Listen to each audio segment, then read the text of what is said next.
Moi! Mun nimi on Coach Henna, mä oon yksi Kruunis Activen coacheista ja perustajista. Hei, tervetuloa kokeilutunnille. Ihan huippuun. Tuossa takana näkyy meidän kontti. Mennään katsomaan, mitä sisältä löytyy.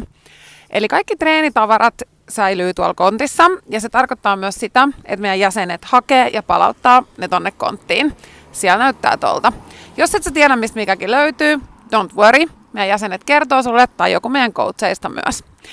Jos sulla on lapsi, hän on myös tervetullut tänne treeniin, mutta hän joutuu pysymään tuolla meidän lasten kidzonella.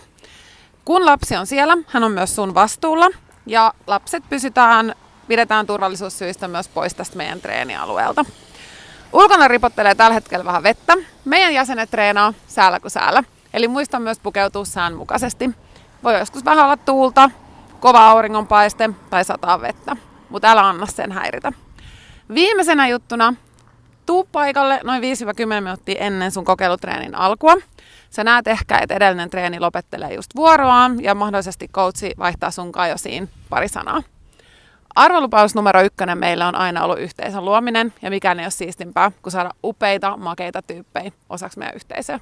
Tervetuloa, nähdään kontilla.